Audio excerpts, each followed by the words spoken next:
So in the last lecture, I think it was the last lecture, we started into talking about some issues that relate to exceptions, essentially resource management and other things. So that kind of we're going to be continuing along on this theme about looking at exceptions. And what I want to look at next are smart pointer types in a little bit more detail. We had like one code example where we were using a smart pointer type of our own that we invented, but I want to talk a little bit more about this.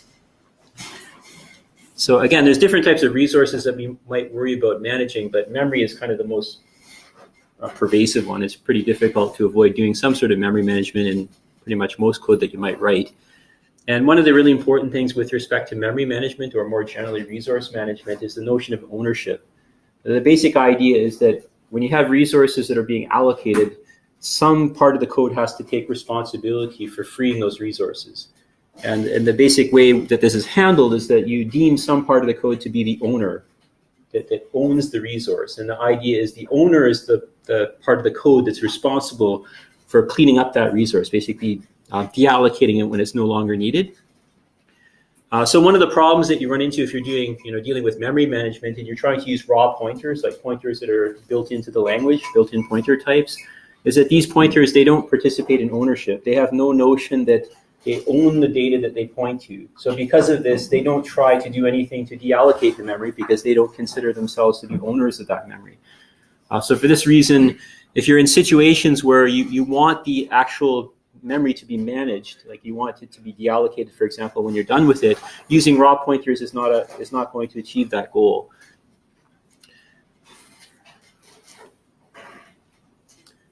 And also maybe just another additional comment, because this is showing up in the context of exceptions. I mean, essentially the way that this can manifest itself in terms of code, like problems that you can have in your code, is like a common mistake maybe for people who are new to using exceptions and new to using the language, is that they start using raw pointers in their code and then exceptions start being thrown. And what happens is the raw pointer goes out of scope. It reaches the end of the lifetime due to an exception being thrown. But again, because the raw pointer it's not considered to own the memory that it has that's associated with it, it won't attempt to free that memory. So if that memory was allocated, for example, using a new expression or something like that, it's not going to invoke the corresponding delete expression, and then you leak memory.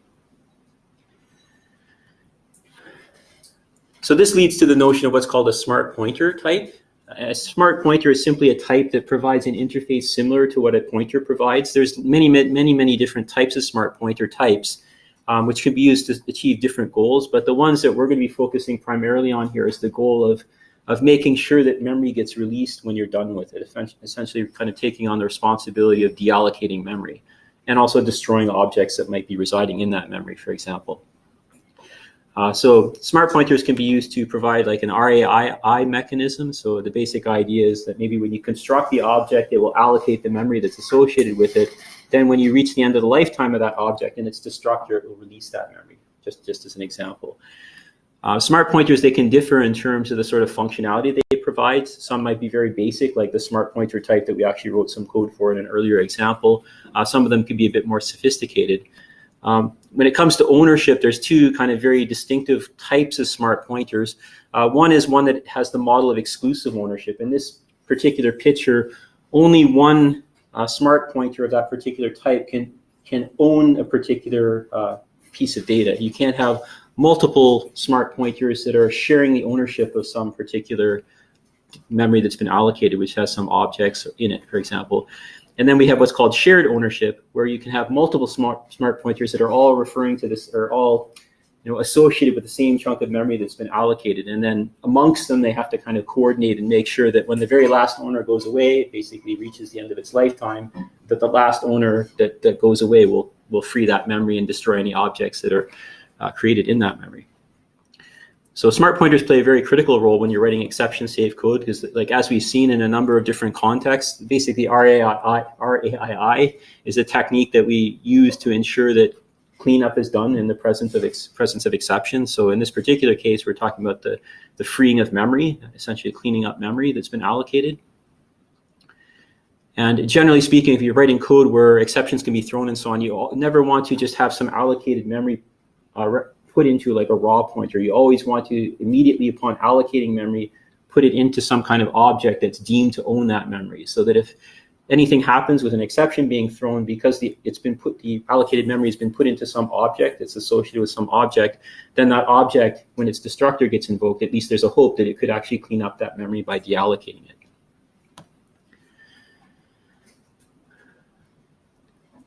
So I'd like to actually talk about two examples of smart pointer types from the standard library, and these are basically RAII type classes. They essentially wrap memory for the purpose of providing a means to free the memory when there's no longer any owners that are left that own that particular memory. So the first type that I want to talk about is the unique putter template class from the standard library. And this is a smart pointer type, as I mentioned before, and essentially it has this exclusive ownership model. So the unique putter, you can only have one unique putter that's associated with some chunk of memory that's been allocated. They can't kind of share the ownership responsibilities. The template itself has two parameters. The first is the type T, like the type of the element that the pointer points to, like the thing that you've actually allocated. And then it has a defaulted parameter, which is the deleter. You need to have some way to delete the object when eventually the smart pointer reaches the end of its lifetime and decides that it needs to actually free that memory. It needs to know how to both free the memory and also get rid of the objects that are in it, for example, by invoking destructors and so on. So by default, I mean, often you don't specify this parameter because there's a default, which is the default delete function in the standard library. And effectively what this does is invokes a delete expression to delete things. So essentially it's the presumption, if you're using the default here, is that you allocated things with a new expression. Therefore, the way you want to free it is with a delete expression. If there's some other way that you allocated things, then you'll have to provide this deleter to do the corresponding operation to whatever means you used to originally allocate the memory. And this also works if T is allowed to be an array type, so you can actually allocate arrays of things with unique putter and have it, the pointer basically refer to this array of elements. And again, as the basic way in which this works is that when you first create the object, it will allocate some memory. When you create this smart pointer type, it will allocate the object that it points to. By default, it's using like essentially a new expression. And then in the destructor, what it will do is if it still has some memory associated with it, it will free that memory essentially by calling delete. It basically destroys the objects in that memory and frees it using a delete expression, which is essentially invoked through this. The unique putter type, it's movable, but it's not copyable. If you move a unique putter object, what it does is it transfers the ownership from one smart pointer to another. The reason why it's not copyable is if it was copyable, and we'll see this in more detail as I go look a little bit more about how unique putter is implemented and so on. The reason why it's not copyable is if it was copyable, this would sort of imply that the type is not providing just an exclusive ownership model, but rather a shared model. And because of what it tries to achieve in terms of efficiency and the way it's implemented, it's not possible for it to be copyable and have some kind of sane behavior. So for this reason, the type is not copyable. And there's a factory function in the standard library called make unique, which can be used to create unique putters, which is sometimes useful for exception safety reasons, just to avoid possible memory leaks. In terms of what the unique putter class looks like sort of internally, there's kind of two possibilities depending on whether or not you're using the defaulted second parameter, or in other words, whether you're specifying a deleter yourself or whether you're relying on the default deleter, which is essentially just using a delete expression. In the case that we just use the defaulted one, essentially the only state associated with the unique putter is just a pointer to the actual object that's been allocated. Sometimes what we refer to as the managed object. The managed object is the object that's, well, it's being managed by the owner, by this smart pointer. And we can also have a situation where maybe we need to provide a deleter because maybe the way that the memory was allocated, that we're allocating memory is not through something like a new expression. So we need some other way to delete the memory when we're done with it and possibly delete objects that are in that memory. If we provide this additional parameter, then it may be necessary for some additional state to be stored in the unique putter, which is basically the information that you needed for invoking the deleter. So basically, there might be a function possibly that needs to be called that might be stored here, and also maybe some information like data that's associated with that function call that's needed for the job. For a reasonable implementation, if you are using either the default deleter, in other words, you're sort of in the picture up above here, or the deleter is a functor type, either like it's coming from a lambda expression or something that you've explicitly written yourself, and it has no state, like it has no data members. In this case also, there wouldn't need to be any state here. So in other words, you'd have a picture like what's shown above here. But it is possible that you could have some additional state here depending on how the deletion's being performed. But as long as we have sort of the top picture here, then there's not really any strongly compelling argument not to use unique putters in places where they might be helpful, because they have no larger footprint than a regular pointer, and the amount of overhead in terms of the other things that they need to do is relatively low. So they're quite cheap to use, essentially. And what I want to explain next is in terms of what does a move and what does a move operation specifically do with these types of pointers, and also why they're not copyable. So I have some figures to help explain this. So in terms of what a move operation does, I have just a small little piece of code. Maybe I can zoom in a little bit more here. So we have some code here which creates two unique putters to int. So the thing that they're pointing to is an int. So I've used this factory function make unique to actually make one of these unique putters, and then the arguments to this factory function are constructor parameters, or in the case of a built-in type, just initializers. So in this case, we're trying to create an int that has the value 0. So this is going to be used to initialize the int. So what make unique will do is it will kind of allocate a chunk of memory big enough for an int. It will stick the value 0 into it. It will build up one of these unique putter types, and it will return it back to us. So this is what we're doing for P. So essentially the picture after we've created the first unique putter is something that looks kind of like this. We have some chunk of memory that's been allocated that holds the value 0 in it, and then this unique putter internally has a pointer stored within it, which is pointing to this chunk of memory. And we can do the next line here is very similar. We're just creating another unique putter. This time we're having a value of 1 for the integer that the unique putter is pointing to. So we end up with a picture which looks something like this. This make unique here is going to create or allocate a chunk of memory that's big enough to hold an int, and it's going to initialize that into 1, and then it's this internal pointer that's stored within the unique putter is going to be pointing to this chunk of memory that's been allocated. So this is the picture that we have after the first two lines, and really the main focus of this this particular example is to illustrate what happens when we do a move. So suppose that we write a line of code like this. We need to put std move in, because if we just say q equal to p, this will do a copy assignment, and then we'll get a compile error because this type's not copyable. So here we're forcing a move assignment to happen. So what a move does is essentially the thing that we're moving from. So in this case, we're moving from P into Q. So what's going to happen first is that the data that's associated with Q is going to be freed, like destroyed, because we don't need this anymore. And what's going to happen is the pointer in P is going to be copied into Q. So now Q is pointing to where P originally pointed to. And then the pointer for P is set to a null pointer. So effectively what we do is we leave the moved from unique putter referring to nothing. It's just a null pointer. It doesn't refer to any data. And then the moved to object has the same data that the moved from one had before we did the move. Any questions in terms of sort of the semantics of what a move operation does?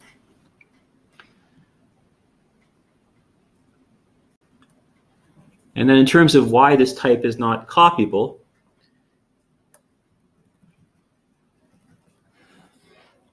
so why is it that the unique putter type is not copyable? Well, suppose that we have two unique putters that have been created, P and Q, similar to what we had in the code example previously. And then we try to do something like an assignment.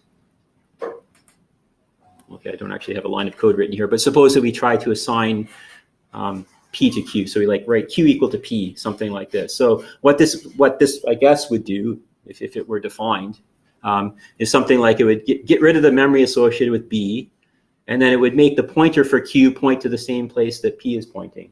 So essentially what we're doing is something like Q equals P is effectively the line that we're executing. So we're copying P into Q. But the problem that we run into here, I mean, there's nothing really wrong with this until we consider what happens when the destructor gets invoked for this smart pointer type. Because the basic idea here behind ownership is that the last owner to die, the last owning object to be destroyed, is the one that's responsible for actually cleaning up this resource, basically deleting any objects in the memory and freeing the memory. But the problem we run into is if we allow ourselves to get into a situation like this, there's no way that the object can tell whether it's the last owner to be destroyed, because The only state, for example, suppose that P reaches its end of its lifetime before Q. So P hits its destructor first. So the only thing that P can look at to decide what to do is the internal state in P. Well, all it has is a pointer to A. So it's like a pointer to A. And by just looking at this pointer, it has to say, how many other objects am I sharing the ownership of this thing with? Well, there's no way it can tell because there's nothing associated with this pointer value that can tell you how many other people are pointing to that address in memory, like how many other objects are sharing ownership. So the problem with trying to allow a copy operation is effectively what this would imply is that you're allowing for shared ownership. And the problem is because of the very kind of simple data structure that's being used to represent unique putter, which is essentially just a pointer, there's no way to be able to tell whether there are other owners. So if we were to allow this, the unique putter could never release resources ever because it could never know it was the last owner. Therefore, to be safe, it can't get rid of those resources because other owners might still be using them. Any questions? So this is essentially the reason why there is no copy operation, because there's not any way that we could define this in a way which would make any sense.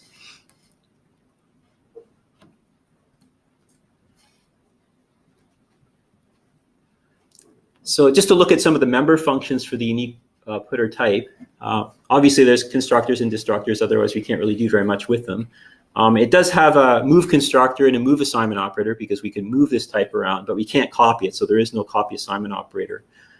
We have a member function called release, which can be used to basically take the pointer that's stored internally inside the type and return it out as just a regular raw pointer, and at the same time mark the smart pointer is no longer owning that data. In other words, the smart pointer will just become a null pointer. So essentially what you're doing is you're handing off the ownership to some external piece of code.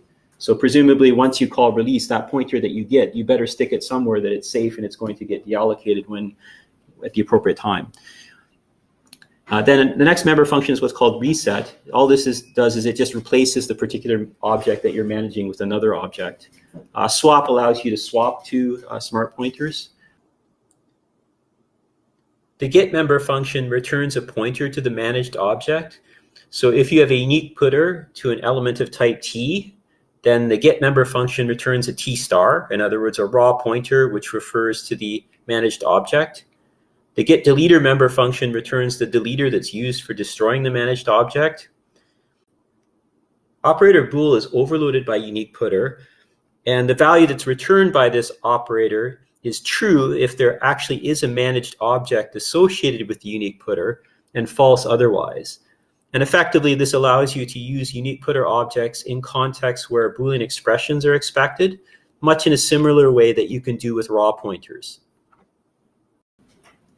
And then additionally, it provides operations for dereferencing. So you can dereference a smart pointer, and that basically gives you a reference to the underlying managed object. And you can use both star and the arrow kind of form of dereferencing. If the object is an array, because again, I mentioned that the template parameter T, it can be an array type. So if it's an array type, then also the subscripting operator is provided as well. So you can index from the smart pointer into the array. So that's the basic functionality provided by unique putter. And just to give a code example of using unique putter, and maybe I'll explain this by way of a diagram. I have a diagram that kind of shows pictures that correspond to executing this code here. So maybe I'll explain this by way of diagram.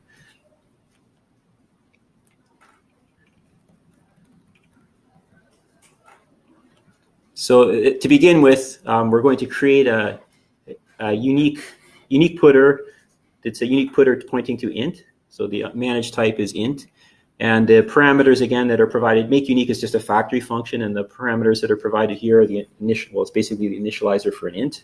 If it was a user-defined type, then these would be constructor parameters for the constructor that are used to create that particular object. So what this is going to do, what make unique will do, is it will allocate a chunk of memory that's big enough to hold an int. It will initialize that to 42. And then the pointer that's internal to the smart pointer type is going to be marked to point to that chunk of memory that's been allocated. And essentially, this is what's returned back to you.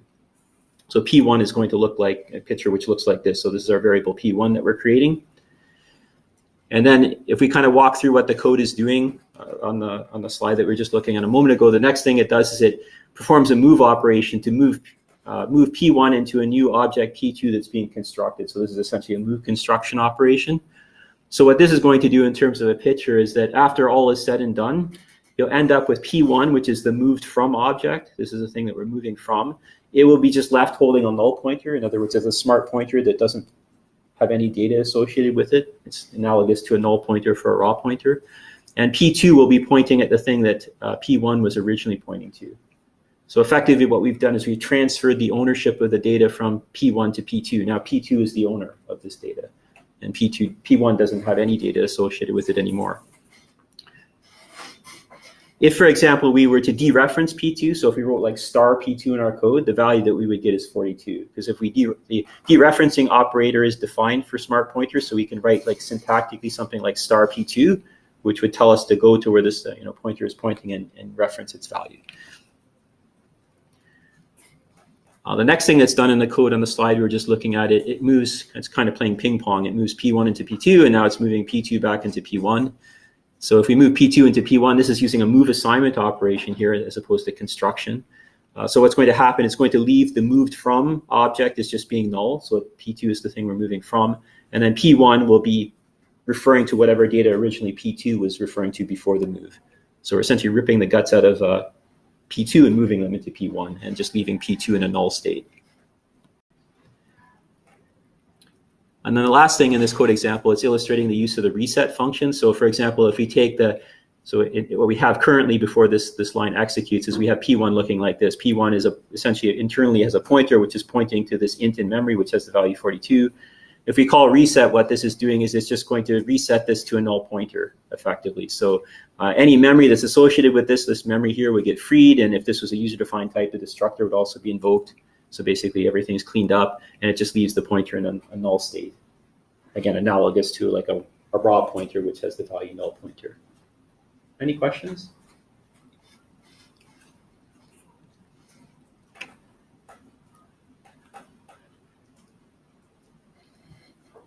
So what I have on the next couple of slides are just a few simple examples of potential use cases for unique putters. So one kind of situation where you might want to use a unique putter, this is something that kind of showed up in an earlier code example, which motivated us to introduce our own smart putter type. There was a type we called smart putter that we had in an earlier example, which was kind of trying to address a problem like this, where we have some code that needs a buffer.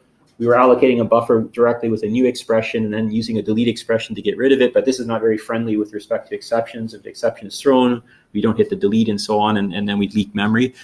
So in this sort of situation here where we want to allocate a buffer, we have some code that uses the buffer, and then we want to make sure that the buffer gets freed afterwards, even if exceptions are thrown by the thing that's using the buffer.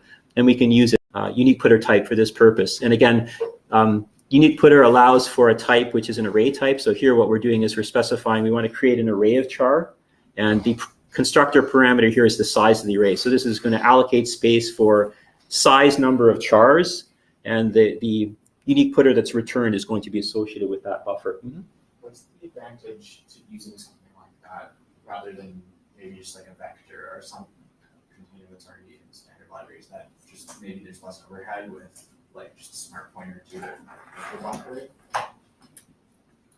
Well, I guess for this, I mean, I was using like an array of char just to make things kind of simple, the example, but yeah, there's other, for this particular use case, yeah, you could probably just use a like std vector, for example, a char, and probably not really, I mean, maybe there might be some very slight savings because, you know, this thing has like a fixed size, so it doesn't need, like with a vector implementation, probably have something like a pointer to the beginning, pointer to the end, right, and then like a point, and like probably there's 3 pointers or 2 pointers in a size or something like that. Yeah. Whereas this thing, probably all you have is just a single pointer.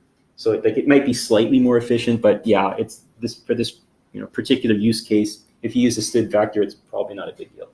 But you could imagine that maybe this was some other type where maybe there isn't something that you could kind of easily use. Right.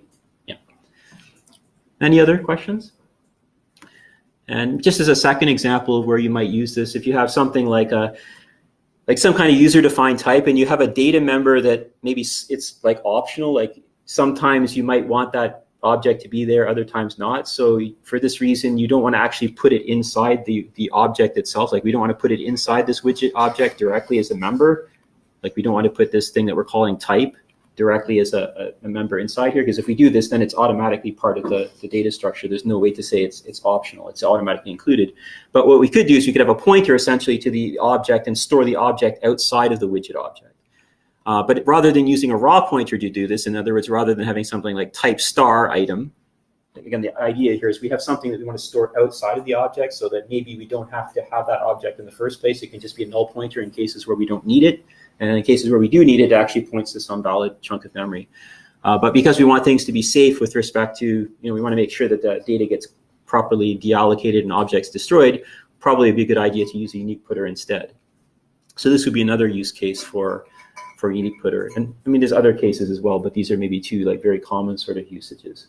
Any questions? If there's a case where you're thinking about using new, it's usually better just to use unique putter.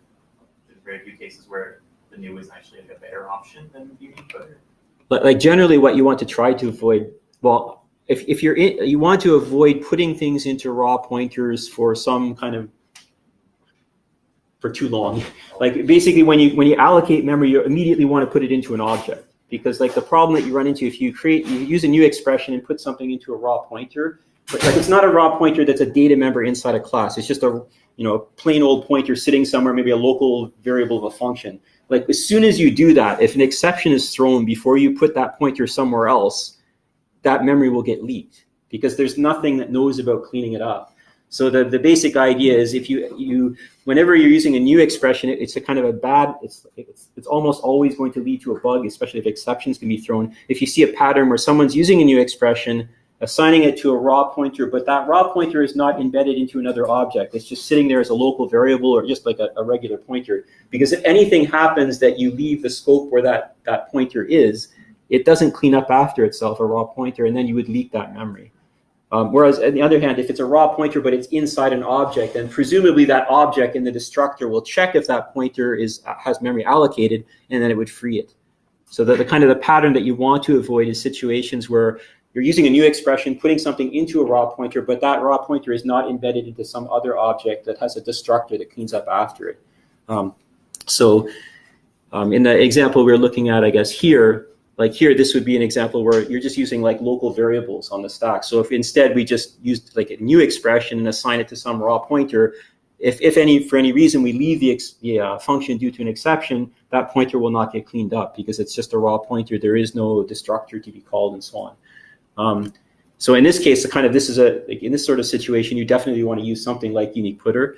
In this case here, I suppose, depending on how you write the class, you might just use a regular raw pointer. But then in the destructor would have to be careful to make sure to check, like if you're using like a type star rather than a unique putter type, you could do that, but it just means in the destructor you'd have to be careful to say, if there is memory allocated that's associated with that pointer, I free it in the destructor, like in the body of the destructor. Whereas if you use a unique putter like this, then you don't need to worry about it in the destructor, because when as part of destruction, it will destroy the data members, and when it destroys this data member, it will clean up after itself. So it just makes it a little bit less error prone. But at least when things are inside classes, you might still not necessarily use unique putter. But the important thing is something has to clean up that freed memory. Does that make sense? Yeah, makes sense. Okay. Did that also answer your question, or? Yeah. Hopefully, okay. Yeah. Any other questions? Okay, so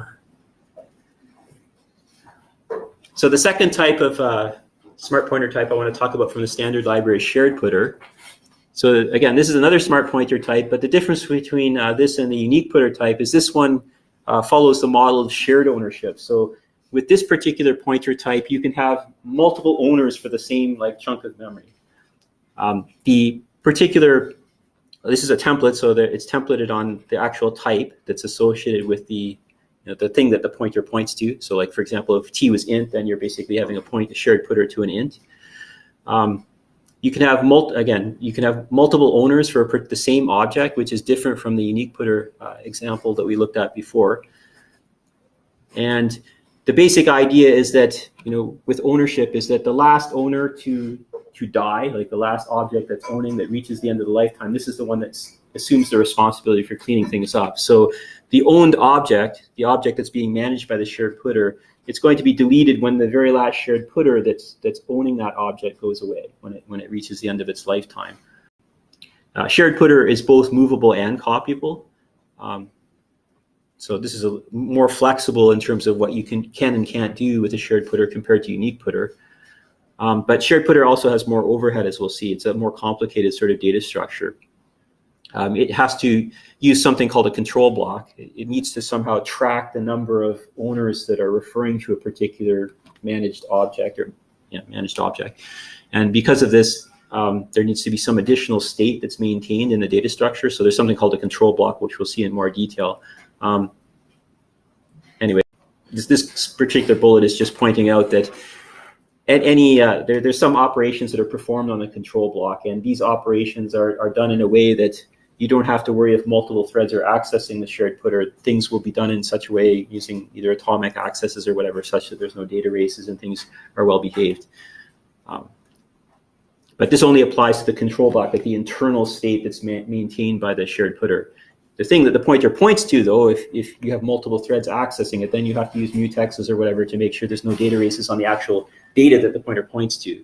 But in terms of the internal state that's maintained by the shared putter, it makes sure that even if you're accessing it in multiple threads, there's not going to be any data races or other race conditions. And just like in the case of unique putter, there's a factory function, which is called make shared, which allows you to create objects, shared putter objects. And this is available both for the sake of efficiency and for exception safety reasons. So basically, use make shared whenever you create shared putter objects if you can. And then I guess I commented on the last bullet. Essentially, shared putter, you prefer unique putter over shared putter unless you really need shared putter. Unless you really need shared ownership, don't use this pointer type because it has more overhead than a unique putter. So in terms of the underlying data structure that's used for shared putter, it uses a technique known as reference counting. I would imagine at least people maybe from computer science background, software engineering, probably familiar with reference counting in some sort of context. It's a very useful technique. The basic idea here, in terms of the state that's associated with a shared putter, so that this particular object here would correspond to some kind of shared putter, which points to objects of type T. Essentially what we have is, within this shared putter object, there's a pointer to the actual object that's being referred to by this pointer. So there's this pointer here, which is pointing over to our object of type T. But we have some additional stuff as well. We have a pointer to a control block also appearing in the shared putter. So there's more overhead to a shared putter in terms of the amount of state it has compared to just a regular pointer in all cases. We have at least two pointers. And what the control block does, the control block allows the shared putter to track essentially the number of owners that are owning that particular data. Because once we start sharing, the question of am I the last owner becomes a non-trivial question to answer. In the case of unique putter, because the unique putter is always the sole owner of the data that it's referring to, the question of am I the last owner in the destructor, when it has to say am I the last owner in existence, because if I am, I need to free the resources for this object, the answer is trivial because there only ever is one owner. So of course you are the last owner because there can only be one. But in the case of shared putter, we're allowing multiple owners. So the question of, am I the last owner, becomes non-trivial. Unless you maintain additional state in the data structure, there's no way for you to know, are you the last one? So essentially what you need to do, or one way that you can do this, is you can track by a counter how many people, how many owners are there. And each time that one of the owner goes away, you decrement that count. And when the count reaches 0, you know you're the last owner. And then you can get rid of the memory that's been allocated and so on. So this is the purpose that's served by the control block. The control block has a pointer to the chunk of memory that's been allocated. So basically this buffer here, which contains our key object that this pointer over here is pointing to. And we have a use count. This other stuff you can kind of ignore for the purposes of this discussion. The important thing is the use count, which is just a count of how many owners are there that are associated with this control block. In other words, how many different shared putters are there that are referring to this data, that are all sharing this data. Well, as I was mentioning before, this is maybe easier to understand what I was saying on the previous slide now with respect to this last bullet. I mean, essentially by using make shared, the optimization that this allows is if you don't use make shared, then what happens is the code's going to be forced to do one memory allocation to give this chunk of memory, because it has to allocate memory for the control block, and a separate allocation to allocate this chunk of memory. But if you call make shared, what it can do is it can allocate a single chunk of memory that's big enough to hold both this thing and this thing, like one comes right after the other. And then what it can do is allocate them both together in a single allocation. And this just saves a bit of time because memory allocation is not a cheap thing. When you call the memory allocator, it takes some overhead. So if you can allocate things in one go, better to do that. So this is essentially the efficiency benefit that comes from using makeshared. Any questions? Yeah? So does the control block just contain like a big lookup table of all the current addresses that you have pointers to, and then when you make a new pointer, it just looks it up there first, and then see, like I'm just wondering. No, the control block is it's a much simpler kind of mechanism. So like the technique that's being used is sometimes referred to as reference counting, because what you're doing is you're counting how many shared putter objects are referencing, like owning this particular managed object over here. And the only thing that's being tracked in the control block, there's like one control block for each managed object. So like each chunk of memory that we've allocated. And you can have many, many different shared putters, which are all referring to the same control block. And what's being stored in the control block, the control block doesn't know who are the shared putters that are owning me. All it knows is how many are there. Because the question you asked seemed to be kind of related to, does this track somehow, like, does this control block know that like there's a shared putter at this place in memory and a shared putter at this point in memory that are associated with this control block? It doesn't track this. It doesn't know who the owners are. All it knows is how many there are. But this is sufficient for what we need to do, because essentially our goal is in the destructor, we need a way to answer the question, are we the last owner that's alive? And if we are, then we have to destroy that object. Because once we go away, if we're the last owner, and because owners by definition are responsible for cleaning up the resources, if we're the last owner and we go away without cleaning up, we know there's no one left to do it, and we know we'll have a leak. Well, I'm more wondering about actually, like, if I just go in and I create a pointer to T object there, I just make a pointer to it, how does it go to the control block and let it know that there's been a new pointer created to that object? Like the object itself doesn't hold the control block, so how does it like reverse back and actually, like how do you increment these counts like in the first place? How does it know that a pointer's been created? Well, the only way you would be able to, like, because this is all like internal state of the type, right? It's all like private. So like the only way that you could get access to the pointer here is you would call this like member function called get, which returns a pointer to this object as just a raw pointer, like a T star. But when that gets returned back to you, like it still doesn't give you access to any of this stuff. Like all you can figure out is just this, the pointer value that's stored here. And if you take that pointer and then start copying it to lots of different parts of the code and so on, it's just a raw pointer. So it doesn't own things. It doesn't own, like it's not an owner. So it doesn't get taken into account with this use count here. Like this is the reason why like you have to be careful how you use raw pointers, because they don't participate in ownership. So if, for example, we create like some shared putter objects that are referring to this object here, and then we create a raw pointer, we basically call the get member function to get a raw pointer to this thing here, which is kind of what you're talking about. You're talking about raw pointers, if I understood correctly. And then, for example, then we let all these shared pointers die. They all reach the end of their lifetime, they're destroyed. What we'll have is a dangling pointer. That raw pointer, because it doesn't participate in ownership, it has no right to say, no, you can't get rid of this thing, because it's not an owner. It's only the owners that get to say whether it's okay to get rid of the resources or not. When you use raw pointers, you use them in ways that all you're trying to do is access something that's there, either to read it or to write it, or maybe do both. But there's no like deallocation that can ever be involved, because the presumption is because you're using a raw pointer, there is no ownership associated with that. That pointer does not own the memory that it points to. But this can lead to other sorts of problems as well, where maybe you get a raw pointer to this object here, because you can use the get member function, for example, to get this. Then you let that shared putter objects all die. When the last one dies, this chunk of memory will be deallocated, it's gone. But you still have this raw pointer pointing to that address. And if you dereference it, bad things are going to happen. But what you would want to make sure of is that like you don't want the owners to all die before you're actually done with it. So like it's your responsibility in your code that you write to make sure, like the owners have to make sure that they clean up when the last owner goes away. But you have to make sure you don't let the last owner go away until you're done with everything that they're using, right? So you would want to make sure, for example, you don't let the last shared putter that's referring to this, particular chunk of memory go away, like reach the end of its lifetime, until all of the raw pointers you have anywhere in your code that are referring to that data are done using it. Does that sort of answer your question? Yeah. Any other questions? So maybe to explain this in terms of a picture here. So I have a bunch of slides that kind of in sequence overlap with one another, so I can kind of get a very low-tech animation sort of effect. So suppose I create a shared putter to some object of type T. After I've created this shared putter object, what will happen is, like, the process of creating it is going to create a control block. It's going to allocate a chunk of memory that would, for example, hold the object T. In this particular case, the ... part here wouldn't be here. We're just going to allocate space for the single object when we very first create this thing. And the use count is going to be set to 1, saying that there's one shared putter object that refers to this control block and also the managed object that goes with it. I'm not going to talk about the weak count. You can just kind of ignore that. This is if we're using something called a weak putter, which is a little bit beyond the scope of this course. Then if we tried to create another shared putter that refers to the same object, like maybe we assign this shared putter to another shared putter that we're creating, like by copy construction, then what we'd have is something that looks like this. And if I kind of go back and forth between them, you'll see the main thing that's changing is now the use count has gone up by 1.